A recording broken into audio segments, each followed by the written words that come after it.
Hey, this is former ECW original, the Blue Meanie, and you're listening to Lazy Booking on A2D. Best in the business, no notes. Hey guys, welcome to Niche Night on A2DRadio.com. Lazy Booking coming at you from all of our Real Talk studios here. I am Chrome. I'm joined by my co-host here, Maddie, Mr. Ritz over here from In This Very Ring. And guys, we're happy to bring a special guest with you today, Mr. Lio Rush, Lionel Green, the man of the hour. We're really excited to have you. Thank you for joining us, Lio.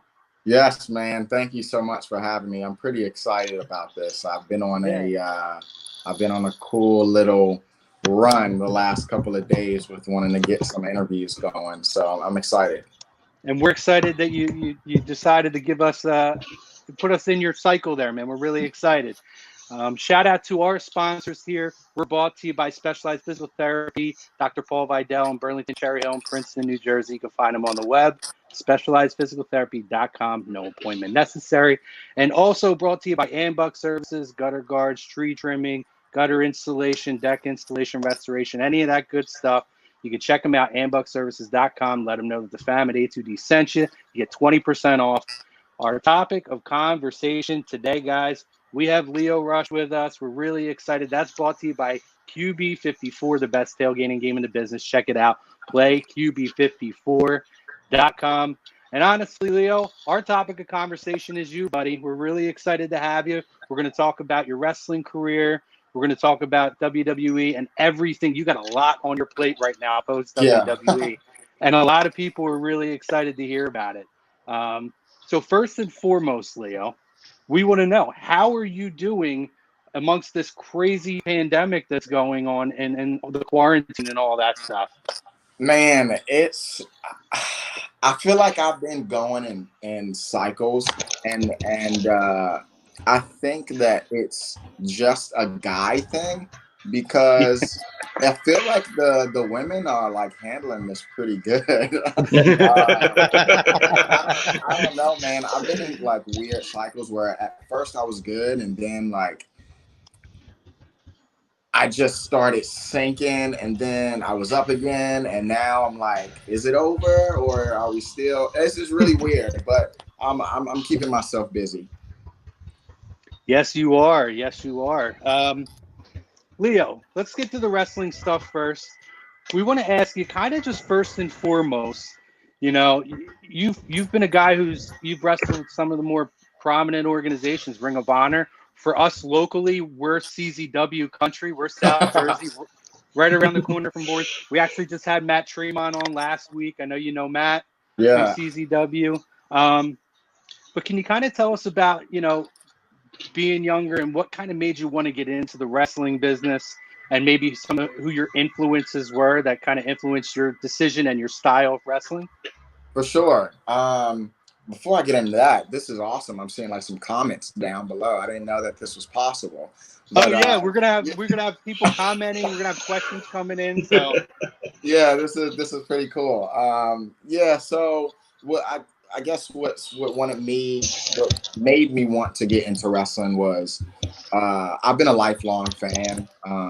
Ever since I was 5 years old, I like randomly turned to the channel. I think it was UPN at the time, or SmackDown was on, and I just was hooked ever since. But what got me into it was looking at the connection that the wrestler had with the audience, and I just always thought it was so cool how, you know, it's one thing for fans to be a fan of a team or a group of individuals, but for people to go to a show solely to watch one person, like their favorite, I thought that was just really cool, and I wanted to have that connection with you know, people around the world, you know, people that like inspired me to be a wrestler, like Kurt Angle's and Brock Lesnar and Eddie Guerrero and Rey Mysterio. It was cool to grow up watching that, and I just always wanted to do it. Got Andy. So Leo, where did you actually end up training at? Like, I noticed you did I'm not sure if I can hear Mr. Andy speaking right now. Are we having? Can you hear me? I can hear you, but he can't. Okay, here, I'll be Pop back. out and pop back in, Andy. Yep. Go ahead, Okay, man. then. All right, then. So, Leo, when you were in WWE, obviously you have you had that time with Bobby Lashley being his hype man and everything like that. Was that an idea that you had that you pitched to Vince, or was it somebody came to you and said, "Hey, why don't you try being Bobby's hype man?" And or was that the initial plan when you came into Raw and SmackDown? Yeah, I had no idea that was about to happen. That was all Vince. That was his idea. At the time I was pretty busy with 205 Live, and I randomly got a text message one day saying that I was needed for Monday Night Raw, and I just remember being so confused as to why. And then when I got there, I got the rundown. I remember Paul Heyman spoke to me a little bit and told me, what the deal was. At the time, I didn't meet Vince, so my point of contact was Paul Heyman, and he told me, what was going on. And I saw Bobby in catering, and we met there, shook hands, and was like, all right, this is gonna be fun. I'm a big fan of your work, and I'm looking forward to working with you. And obviously I was a huge fan of his, growing up watching him. I know that's gonna make him sound so old. But yeah, man, it definitely was not my idea. But I'm glad that it happened, because I thought it was pretty special. Is it true that Kevin Hart, one of our local guys, was kind of one of your inspirations for that character as well? Yes, big inspiration. I love his mannerisms. His mannerisms are so funny, and I tried to study Kevin Hart as much as I could, just because his mannerisms is what makes it so funny to me. Good, Andy. You want to give another shot? Yeah, can you hear me now? Yes, sir. Awesome. So I see that you did a Ring of Honor training camp after you debut in professional wrestling, but where did you end up training? Like, who trained you? So I'm originally from the DMV area, which is DC, Maryland, and Virginia. At the time, there was only one reputable school in Maryland, which was called MCW Pro Wrestling Training Academy. And my trainer, I think I've had a few over the years, or the year that I was there. But I started out getting trained by Pat Brink, who was a developmental talent for the WWE. On two separate occasions. And then I was trained by a guy by the name of Keenan Creed, as well as RJ Meyer. He goes by the Bruiser, as well as another guy by Dean Gutrich. So I feel like I've had 4 different trainers, but they've all taught me something so different. I've learned something completely different from each and every single last one of them. Awesome. Leo, tell us about your time in CZW. I know it's definitely a beast in its own. It's one of the more prominent. We talked about it last week with Matt. A lot. It's an independent promotion, but it's so notorious. So many wrestlers have gone through there. Yourself, John Moxley. The Cesaro has gone through there. Just so many of you guys have really, at one point or another, passed through and kind of, gotten your experience through there. Can you kind of tell us what it was like in that organization? Yeah, for sure. Like you said, I feel like CZW is a beast of its own. It's so different, even though it's like an independent promotion. I just feel like, and I've been to a lot of independent companies, but nothing ever compares to CZW, just because of, 1, the fans, 2, the I feel like the wrestlers there have a different aura about them. It's just something different about, you know, you can tell when a person is, you know, from CZW. It takes a special kind of person to stay in CZW. So it was so fun, man. I feel like CZW was kind of a second home to me outside of my home promotion of MCW in Maryland, just because that was one of the first, I would say, major independent promotions that I started traveling to try to, you know, show face and build connections with. And over the months that I was going there consistently, I was also doing the CZW Dojo Wars. So, and that kind of put me in the view of DJ Hyde, who's the owner of CZW, and or I don't even know if he still is the owner of CZW, but He is. It was fun, man. It was different. To get that crowd up and moving and chanting was really hard.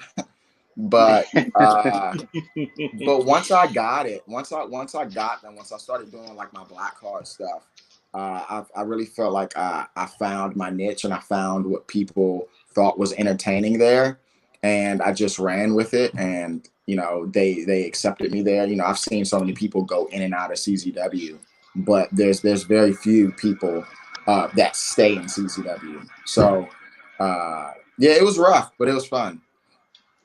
There's actually a question from Andrew Gibson in the chat. He says, Leo, if you were a producer and you could book any match in the world, what would it be? Oh, am I in the tough match? question, right? Am I in the If match? you can be.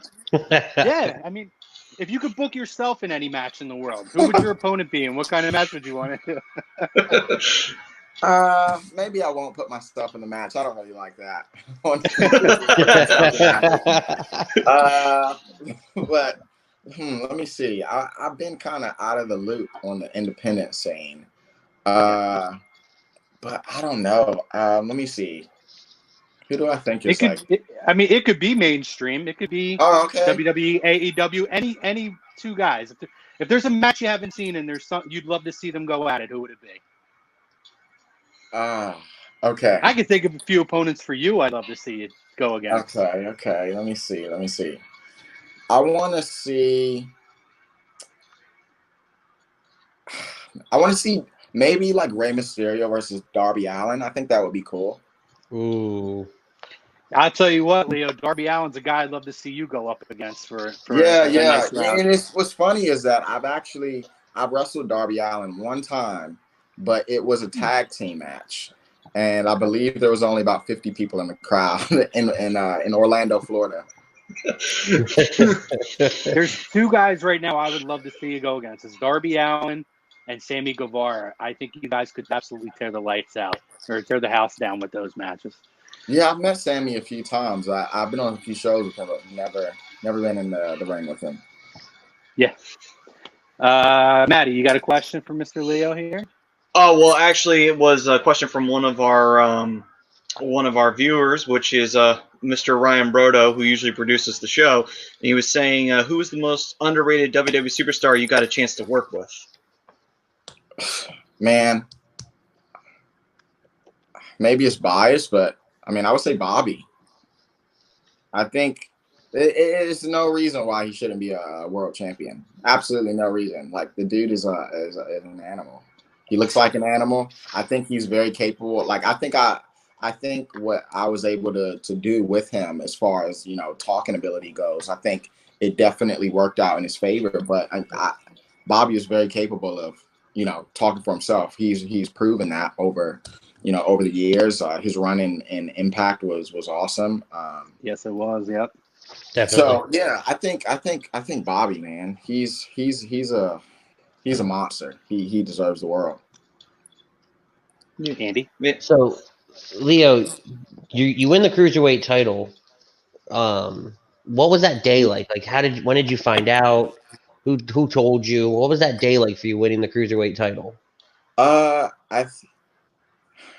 So weird how wrestling works. But I found out the day of. I found out the day of, and it was it was like super casual. There was no like big like pull me to the side type situation and like telling me like while nobody's listening. It was literally just like walking up to me and was like, "Oh yeah, you're going over today." And I was like, "Oh, okay."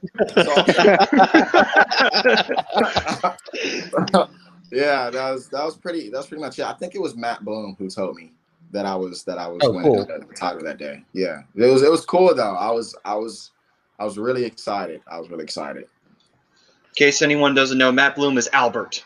In case anyone didn't know. Okay. I would tell him all the time. This is a little side story, but I would tell him all the time that he was one of my favorites growing up. And one of my emails that I had as like a teenager was soon to be LT at aewdynamite.com. And I did that because my wrestling name, what I wanted my wrestling name to be, was L Train. Okay. Gotcha. Yeah. So you love it. He never believed me though. So back in the day, in like 2003-ish time, when A-Train was getting the push, you were like cheering him on and stuff like that when you were watching SmackDown? Oh, we don't have Leo. No, we don't have him. There you go. There we go. Oh, there he is. Oh, okay. Screen went black there for a second. Oh, We lost the audio. We lost your audio. You got to pop out and pop back in. Oh. Uh-oh. That's all, Leo. We lost your audio. Pop out and pop back in. Just kind I of. don't think he can hear us either. Okay. I think he's going to drop off and come back in. Okay, Yeah. then. Okay. Okay. Whoops. Well, anything can happen, right? Right. Gotta love live TV. Oh, and Brian So Bro Leo will be saying back with us Albert, moment. a.k.a. Lord Tensai, or Oh, Sweet God. Tea when he was with. Oh, leave it at Albert. It was good. Then you got bad. Oh man. I'm back. Well, Great what trainer. about the? There we go. Okay, I'm back. Oh, okay. Yeah. Cool. There we go. Everybody hear me? Yeah, I don't know what Yeah. happened. Live TV. It happens sometimes. Yeah, I'm not It's sure weird. what happened there. But that's a great story. I mean, I think Matt is one of the most underrated guys, and obviously, clearly, with all the people that train with him, he's a very, very smart man in wrestling. Yeah, for sure, definitely. Yeah, man. And obviously, he had that great run in Japan, too, where he was tagging with Carl Anderson, and they went on to basically kind of like what the early version of what the Bullet Club would eventually become. Yeah. It was those two guys winning the IWGP straps. Leo, what was your relationship like? 'Cause it seems like Triple H really liked you a lot. Like you were like one of his guys. So can you just kind of talk about like what your relationship was like with Triple H and kind of getting to know him a little bit?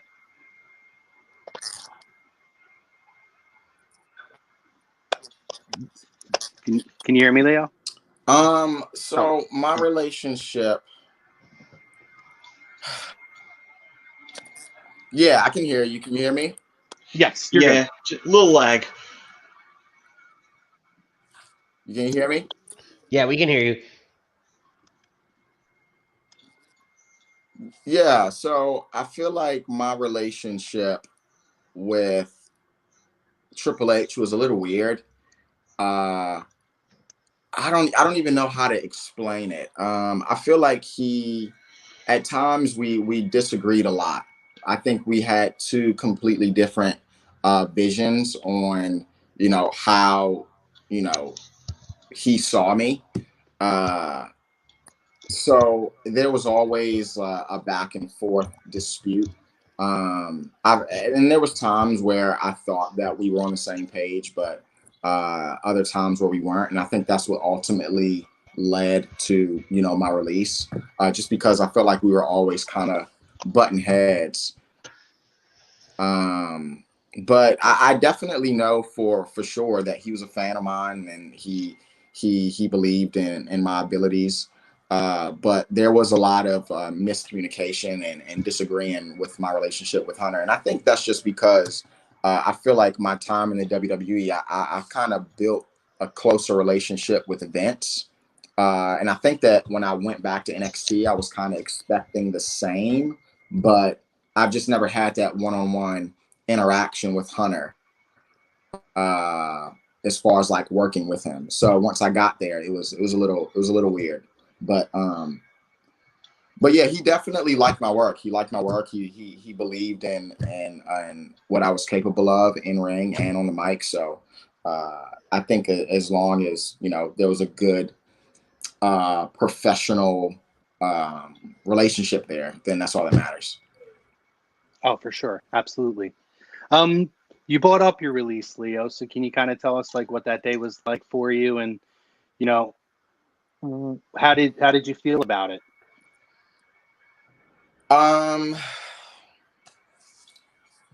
There was almost a well, for one, I think I saw it coming. Just because I could see the lack of communication weeks prior, and I just, as soon as I heard the news of like what was gonna happen, yeah, I knew that it was coming. But and at the same time, I felt a sense of relief just because of so much built up frustration and just not being in the right, you know, headspace over the last, you know, three years that I've been there. I feel like as soon as the announcement was made, I felt like a sense of relief of like, oh man, all of that frustration is gone. All of that tension and animosity is gone. Like I don't have to deal with it anymore. And like I can finally move on and put myself in the right, you know, frame of mind. So yeah, it was weird. I went through a bunch of emotions that day. And I feel like it's only taken me up until now to realize how I feel. I feel like that's why I'm starting to do some interviews, because I'm just now starting to cope with, you know, the situation and the feeling. But, you know, for that first day, that first week, you know, the second week, you know, I had so many emotions going through my mind. I was excited for the future, but I was sad and upset that, you know, my dream job is no more. So it was weird. It was weird. Andy? So kind of playing off of that, Lio, I was on your Twitter the other day and I saw you post, I just had it here. I legitimately might not ever wrestle again. That was on May 4th. Could you elaborate a little bit on that? I think that statement is and no disrespect to your question, but I feel like it's super self-explanatory. I think it is what the statement is. I feel like that is a legitimate thought that I have in my mind for numerous reasons. But it's nothing medically. You're not injured or anything like that. No. Okay. No. My body. That is one of the reasons, though. My body is beat, man. Right. You know, I know I'm only 25 years old. Mm-hmm. I know I've only been wrestling for 6 years. But ever since I was 5 years old, I've been playing sports, and I've been an athlete at a high level ever since I was 5. Every year, all year long, from football to baseball to amateur wrestling. My body just hurts, dude. It sucks. I feel like an old man, honestly. And I think overall, I'm just kind of burnt out.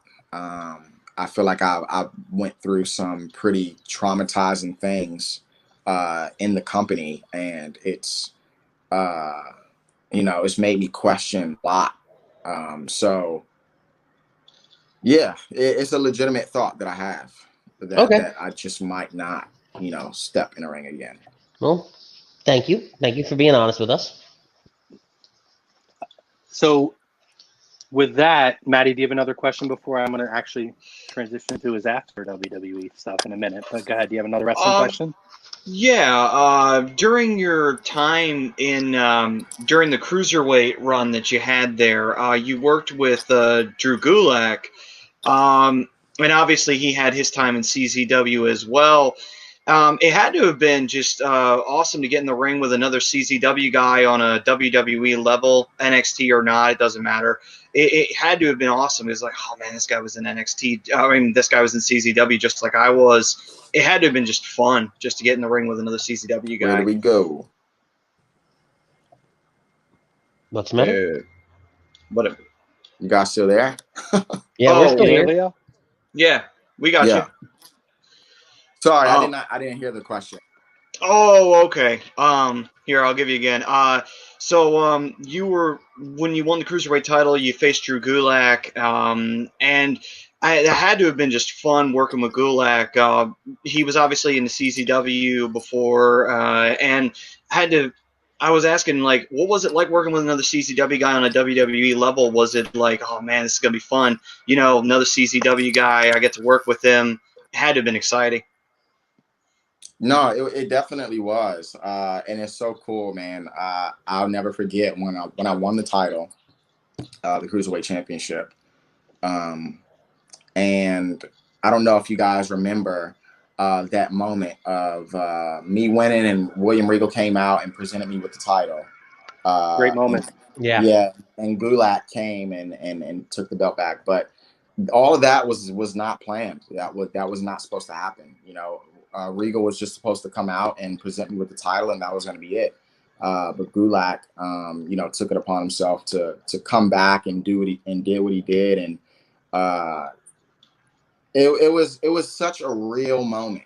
It was really cool because Gulak was a major reason why I was able to perform in CZW, and when I would go to CZW Dojo Wars, he was the one who was booking the matches.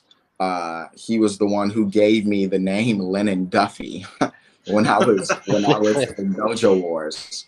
And I'll never forget when I won the title and he came back, took it from me, and gave it back to me. And he said to me on camera, of course it didn't get picked up, but he said to me, CZW for life. And that was just pretty cool. That's awesome. Yeah, that was really cool, man. So I'm glad that I was able to have that match with him before, he went on SmackDown and did some pretty cool stuff with Daniel Bryan. So yeah, it was awesome. Yeah. So Leo, got a lot coming up for you, man. I know you got an album coming out, Ever After on 511. Yes, sir. So let's talk about that. Let's talk about, I'm sure you have a ton of projects. I'd love to hear about all of them if you have time. But let's talk about the album first. Now, you have released an EP before, correct? Yes. Just fairly recently last year. But what's your musical influence? What makes you want to pursue that? Because I know you're a very talented guy. You're a guy who aspires to do a lot. But, what was kind of your inspiration to really pursue it? I think over time, well, first I'll say music has been a part of my life ever since I was little. My parents were a gospel duo. They've gotten nominated for Stellar Awards in the past, which is pretty cool. I was able to tour, be on tour with my parents all throughout my childhood. So music has just been a part of my life forever. But to actually pursue it, I feel like the older I got, I started to realize how powerful words can be. And I think after I knew that I always wanted to get into music. I just didn't know when, I didn't know how, I didn't know what genre, I didn't know anything really. But I think after my run with Bobby and being a spokesperson, like on the microphone every week, and listening to the reactions and going to public places and getting stopped and saying, "Oh, you're the guy who's like talking for Bobby," I started to realize, and this was like all over the world, even out of the country. It was insane. I started to realize how powerful my voice was, and that I was reaching people all across the world. And I was like, man, this would be really cool, a cool time. Once I kind of went on hiatus for those 6-7 months, and I was home, I was like, this would be a really cool time to do something that I've always wanted to do, and utilize my voice and do that. I've always had an interest in poetry. And I've always written poetry since I was a teenager, and I just ended up putting that to music, and then I slowly started to learn how to write songs and stuff like that. So yeah, I think what influenced me the most was just seeing how much of an impact my voice had to people all around the world, and I wanted to do that with music. So I'm assuming, obviously, your parents are big inspirations musically for you. Who else are some of your musical influences? I would say people who I think I kind of mold my style after a little bit. I guess I can give you a rundown, like a top 5. Sure. Yeah, do it. Let me Absolutely. see. I'd say Eminem. I'd say Drake, The Weeknd, Post Malone, Tory Lanez. I don't know if you guys know who Tory Lanez is. Mm-hmm. But yeah, I think guys like that. And there's literally tens of artists that inspire me to do what I do. But I think those are my top 5. Leo, what's it like putting together a music video? Because I noticed you've done a few different ones, right? Yeah. What's it? Man. What goes into putting a music video together? I think. See, this is tricky because I've only done these independently. I know that there's so much more that goes into music videos when it comes to people that are like signed to labels and stuff like that. There's more than just the artist and the cameraman. I know that they have like a production team, and they have like makeup artists, and they have stylists, and just so much that goes into it. But for me, I just built a relationship with like a local videographer. All of the creative and the direction is mostly just me, and we just figure out a day. Yeah, we just figure out a day and a location and try to get it done that way. But a lot of this stuff is solely funded by me, so I'm just kind of like investing my money into myself and trying to do what looks professional in the music world. Awesome. It looks great. A lot of the videos you put up have looked.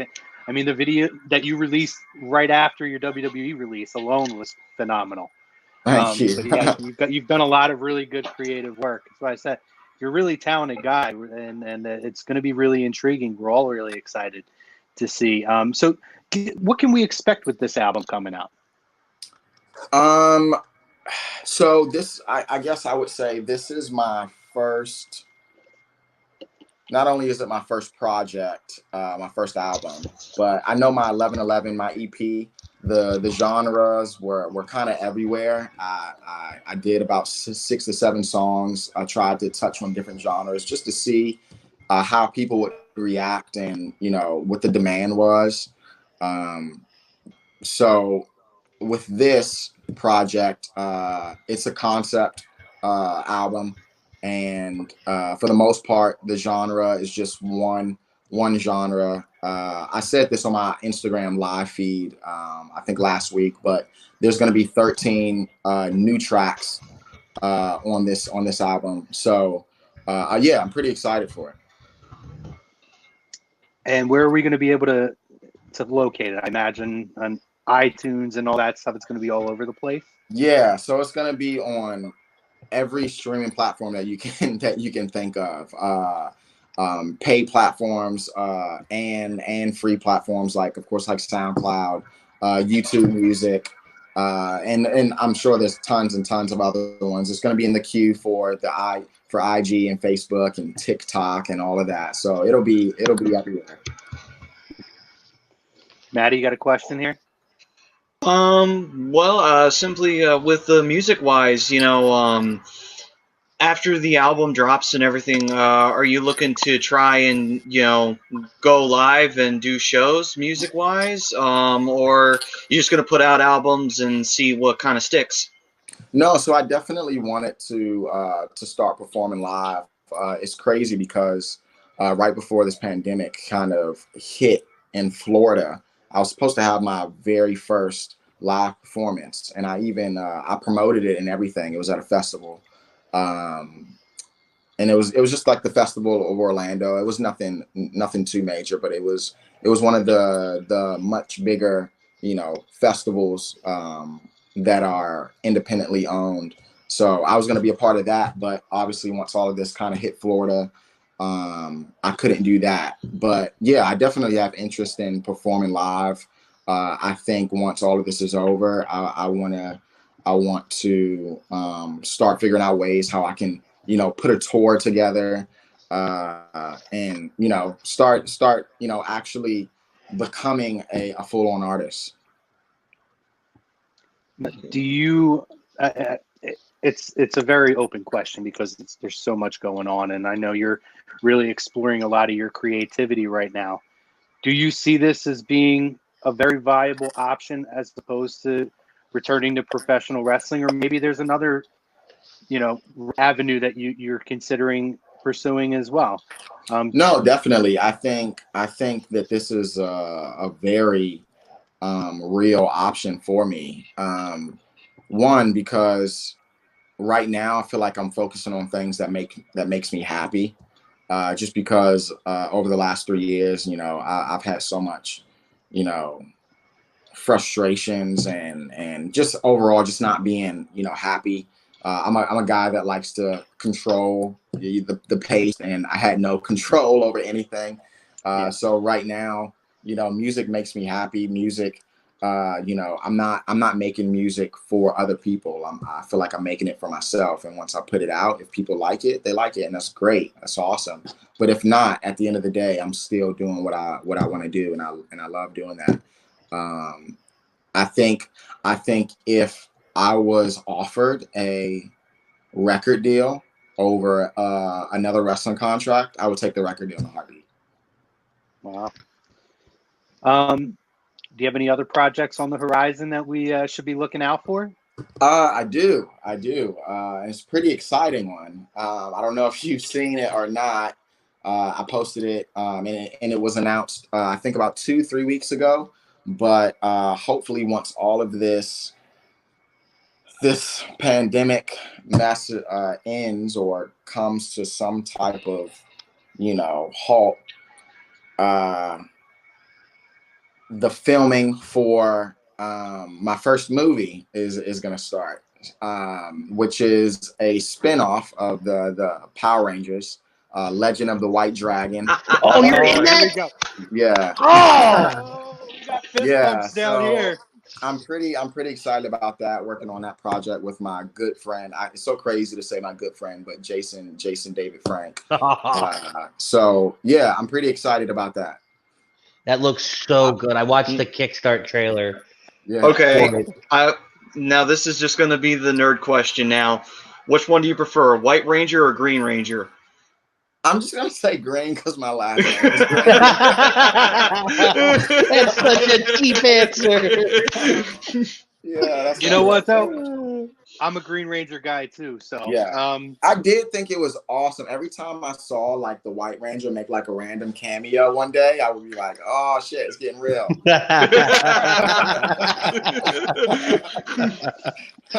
Awesome. Do you guys have any? We're gonna give Lio his time back in a few seconds here, but do you have any more questions? And maybe everybody wants to ask one more question for Lio before we let him go. Yeah, Lio. Last question. Really, you've done a couple different things with Josiah Williams. Wrestle and Flow. What was that like? With all that steam that he had, what was that like doing work with him? Man, that's it. I get like I get like emotional when I talk about it, man. It's crazy. I said this last week, but I genuinely feel like Josiah Williams was one of WWE's greatest signings. And it blows me away that he's not with the company anymore.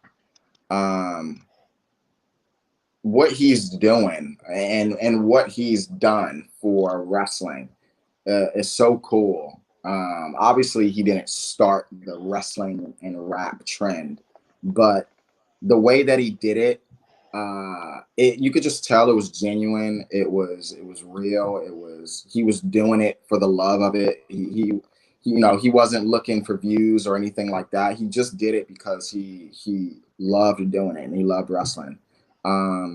It was so cool to be able to do that with him because, for one, he's so talented, and two, I'm the first wrestler that he's made a song with. So I thought that was so cool, and for him his goal was to get signed with WWE, whatever the reason may be. But for him to do an actual song with a WWE superstar, I thought that was really cool. Yeah, so that was pretty fun. And that song and music video that we did had nothing to do with WWE. That was something that we funded on our own. We just got the okay from WWE to be able to film in the facility. That's awesome. Maddie? Any funny stories from CZW or WWE? Okay, I'll tell you a CZW one. Okay. I don't know if you remember this match. It was me versus Joe Gacy. Okay. And do you remember this match? He came out with like in a cage. Oh yeah. Go ahead, Maddie. And he had go ahead. With yellow masks on. Yeah. Regardless, I remember. It was just gonna be a normal match. It was called like a unsanctioned match or something weird, whatever that means. But I remember wanting to do something pretty cool for my entrance, and I went to DJ Hyde with this idea of kind of coming out with like these minions of my own with like these torches. But I wanted it to still be incorporated in the match somehow. So we had these torches, like these tiki torches, and we zip tied them around the post.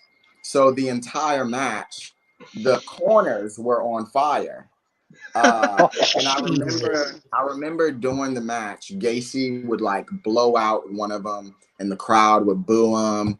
And it got to the last ring post where it was still in flames. And he climbed up. I was on the outside of the ring. He climbed up to the top rope where that post was, that it was on fire. And he bent over, but the flame like burnt his ass. Like he thought that he blew it out, but he didn't blow it out. Yeah, so that was pretty funny. Yeah, I thought that was pretty funny.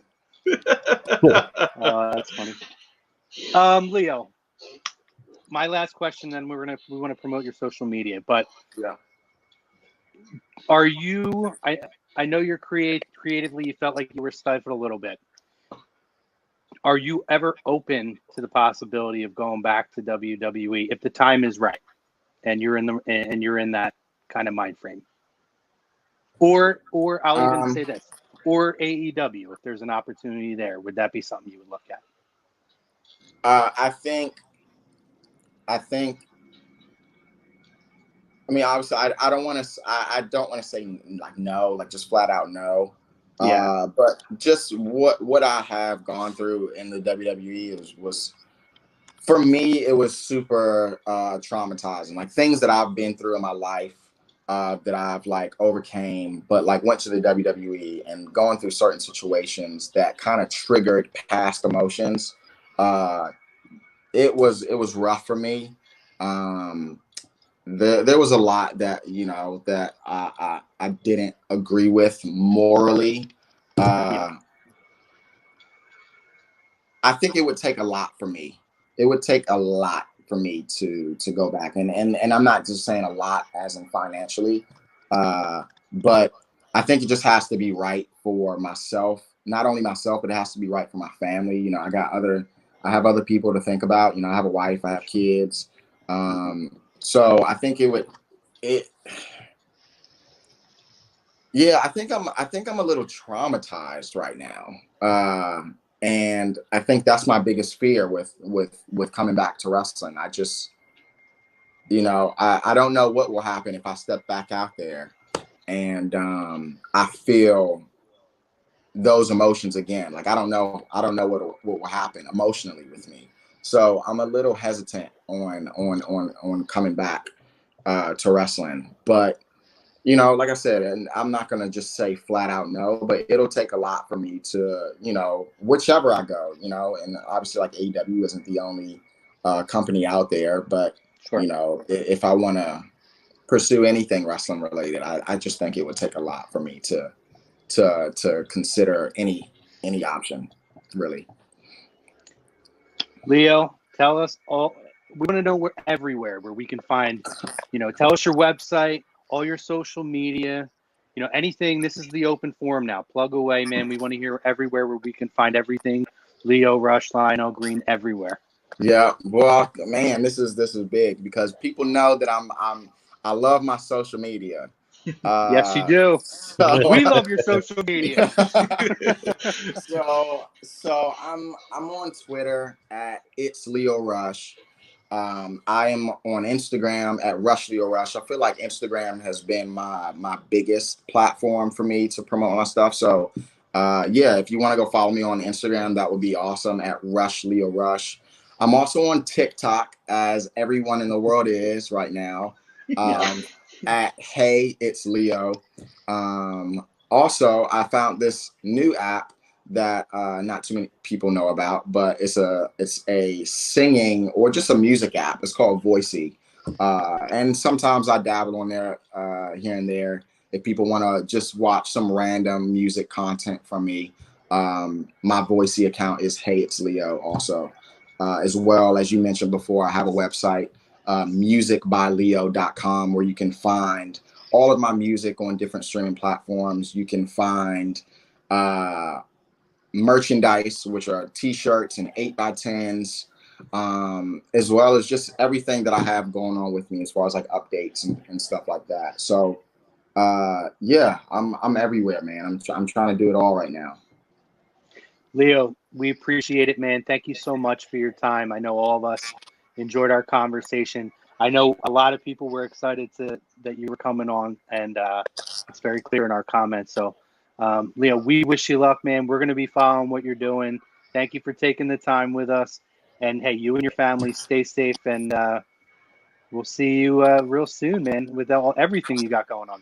Yes, sir. One more thing, if you don't mind. Not a lot of people know this about me, but I'm a huge like incense and candles guy. Like, oh, really? Okay. I love my house smelling good. So, me and my wife have this small, really small business. It's just on Etsy. If you don't know what Etsy is, but it's under Oh My Goodness by Sarah, and it's all homemade incense, homemade and handmade incense. So yeah, that's pretty cool if people want to check that out and get some incense. Listen, guys, Mother's Day is coming up too. Yes, absolutely. And women love a good smelling house, room, and anything. Yeah. Especially when half you guys out there are smelling funky. We got to do something to counterbalance that. So we'll definitely check it out. And again, Lio, we really thank you for your time, man. And I mean, for us, for the entertainment you provided us, and you'll continue to provide us. We wish you and your family the best. We wish your wife a happy Mother's Day. Yes. And take care of yourself. Thank you so much. I appreciate it. Thank you, Lio. Thank you, Lio. Take it easy, man. You too. All right. All right. That was a blast. I was. Oh man, great interview. Listen, Maddie, thank you for asking the story about the CZW stuff. The Joe Gacy story is amazing. Yeah. I'm just happy that I got to ask him which one, the White Ranger or the Green Ranger. That was that's like I the marked out. important I'm one. sorry, I couldn't contain it. I was hoping that thing would come to fruition, and knowing he's in it, I'm like, all right, it's a wrap. I got you, Andy. I got you. Listen, that was a great interview. He's a great guy. I think sometimes a misunderstood guy, as you can tell. For sure. Very, very personable, very talented guy. And again, Leo's got a new album coming out called Ever After. It's coming out on Monday. Monday coming up. So check it out. You can find it on basically all music streaming platforms. I know I'm going to check it out when it hits Apple Music or iTunes, whatever you call it. And check out his website. He's got some really cool merchandise on there. Check out his wife's Etsy, guys. I'm telling you, for all you stinky husbands out there, do it for your wives, all right? Chucks. But you know, just to kind of let's give a little bit of reaction for from what we kind of heard there. I'll start with Maddie. Was there anything that surprised you in our conversation with Leo? I would say, where his mindset's at. I know that he was saying that I may never step into a wrestling ring again, but I thought maybe it was just like he just wants to take a break and then pursue music, and then he'll come back. Wrestlers have done it in the past, but it kind of seems like he's really hovering around the idea of maybe he will just do music and that's it. He doesn't feel like getting back in the ring again, which is understandable. It's not easy. Like he was saying, his body's beat up and everything like that. That happens, man. Like wrestling is a rough thing to do day in and day out, 365 of the year, especially in WWE where you get no breaks. It's just maybe he really is, done with wrestling. Maybe he is. Yeah, I mean, clearly, Andy, you can react to this as well. Clearly, there was, a lot of, and again, we didn't deep dive too much, with what he was comfortable with, and I think he gave us a little bit more than we even expected. But, there was a lot of frustration there in that run, and sometimes, it sucks, but your dream job doesn't always pan out the way that you think it would, and I would imagine that's a pretty tough pill to swallow. What do you think? Oh, absolutely. That knowing that's something that you've not aspired to, but you've dreamt of for your entire life ever since you were 5, doesn't pan out the way you were hoping it for. That's got to be a kick in the gut. As far as like other than the fact of, him not coming back to wrestling, him having a better relationship with Vince over Triple H, that probably caught me more off guard. Because we always heard those stories about how Triple H was really, really high on Lio Rush and this, that, and the other thing. And then for him to say, no, you know what? I was really more with Vince. That really caught me. That caught me off guard for sure. Yeah, me too, Andy. Me too. You kind of said it, time and again when you go back and even if you go back and look at the stories of when he took the hiatus and whatnot, everything seemed to be like it was all made out to seem like Hunter was, kind of the guy on his side, the voice in his ear, kind of trying to, keep him with a straight head. And I guess it's why I always say, guys, dirt sheets aren't always everything. Yeah, it just goes to prove you can't trust them. Right. Yeah. Because if you would have gone by those, then you would have thought that Hunter would have been his boy. And clearly we were very shocked that, Vince was actually, the guy that was on his side and creatively as well, which is even more shocking. I mean, I think a lot of times it does prove that, there are, like you were saying with the dirt sheets, it kind of shows like, it proves that they have that skew, that skew of Vince is the devil and Triple H is the savior. That it's very true. They write a lot of stories like that where it's just like Triple H is the guy who's doing everything right. Vince doesn't know what the hell he's doing. Yeah.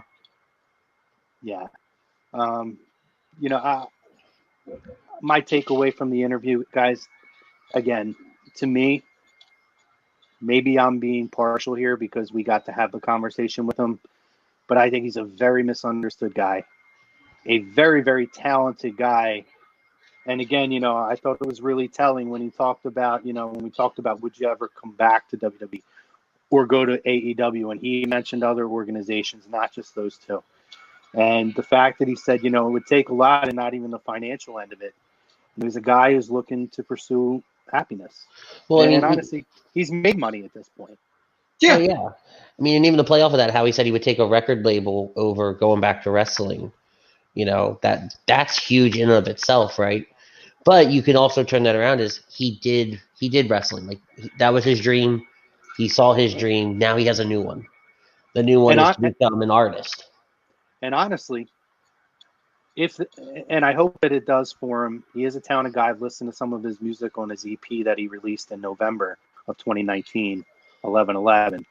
But I hope that this does work out for him because he's a talented guy. He deserves it. And honestly, man, he would be one of those guys who I think made enough of a mark in the business. He satisfied what I would imagine is probably enough of a craving for him in terms of, like you said, his dreams growing up. And now he has an opportunity to pursue something else, and he gets out, for the most part, healthy, much healthier than a lot of guys. Yeah. True. I mean, what's the rule that a lot of people have always said, leave the business on your own terms, Yeah. Oh, yeah, definitely. And that's a good example of, what? I'm good. I did what I wanted to do. Now I'm going to go pursue this. I'm like, hey, man, more power to you. A lot of people can't leave, And he's only 20, like you said, he's only 25. The man's got his entire, he's actually younger than I am. Yeah. He's got his entire life ahead of him. So this is just the ground floor, and he can only go up from here. Philip Hewlett says he made it to the WWE, so he succeeded in following his dreams. Got to be hard working with Vince and Triple H, but Lio was fun to watch. I hope he comes back to it. Yeah, I mean, you know what? Listen, he said it himself. His relationship with Vince wasn't hard. That's the crazy part. Yeah. A lot of people think that, it's always Vince. Clearly, that's not the case. And again, that's dirt sheets and stuff that you read. It's because Vince is an older guy, and it's not. I love Hunter, so I'm not by any means knocking Hunter, but I doubt not every person likes. You know what I mean? Like, we're not going to be people who every single person we ever come across is going to like us, and I'm sure Hunter's the same way. He can't bat 1,000 in terms of hitting everybody. Matt Melcarrick says he's young enough that he could do another career and come back when he's done. Great point, Matt. Very, very possible. And in a different capacity.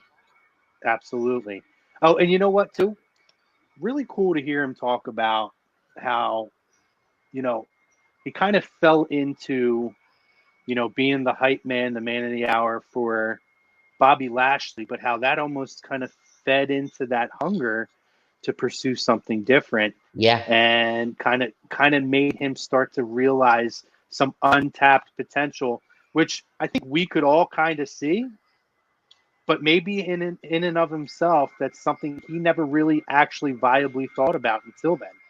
So that was a really cool little tidbit that he shared with us as well. So true. I mean, so when you watch people on TV, you watch the wrestlers on SmackDown, Raw, NXT, AEW even, you think like, oh man, they know what they're doing and they got everything perfect. And not saying they didn't or anything like that. It's just that sometimes you realize, oh, okay, this person wasn't sure, and then they grew into it and it became something special. Sometimes that surprises you, because you think because especially in a controlled environment like WWE, where, they really go over everything to try and make sure it's like, okay, this is going to be perfect for whatever, Yeah, I got to say, too, when he talked about that story with Gulak, great question by you, Maddie, by the way. Thank you. I think of, when I went to the Evolve 10th anniversary show, and you had Gulak and Riddle, and you had almost a similar thing in the ring in terms of, honoring that independent promotion and those days in there. And I mean, that was a great story, or a little tidbit that he shared with us, how that whole exchange was not planned. And Gulak said to him, CZW for life. Like, I love that stuff, man. Yeah, I love that. That was a really great story. And again, for, you know, a lot of us, Matt, we didn't ask him about if he owns the name or not. So I don't know. But he's still using it on social media. Yeah, so until that changes, I think he'd be able to use it. Yeah, so I don't know. I mean, we haven't seen any of that stuff change. But that was really great. And again, for a lot of us here, you know, on a national level, people have heard of CZW. A lot of us have grown up around here and have been to the shows and seen a lot of really, whether it's independent, you know, big in the independent scene, or guys who have made it to WWE. We've seen a lot of guys grow from there, and that was a really great story that he told. So I'm happy you asked that question, Matt. It was a great question. Thanks. It's just it's cool to see that happen when you see somebody that you saw, you know, back in the day at a CZW show. Be like, holy shit, you know, they made it. You know, it's like, it's really cool to see, because you don't always see that from the local wrestlers. Not that that's, you know, like, not that if you don't make it that you failed or something like that. It's just, it's great to see. You know, it's great to see that, holy shit, they made it to WWE, you know, something that you would think would be impossible, you know. Yeah, I mean, again, though, awesome having Lio on. Check out all of his social media. Check out his website. There's a lot to check out. And honestly, this all came together very quickly. You know, you guys know I had spoken to Lio shortly after his release. Yeah. And, you know, we didn't expect to be able to have him on for months. Probably until June, at the end of June at the earliest. And, you know, he was granted his release. He shot me an email and said, hey, man, I'm ready to go. And all within a couple of hours, and we had him on today. It was really, I hope that you guys enjoyed that. That was really special. Yeah, it was definitely awesome interview. Yeah,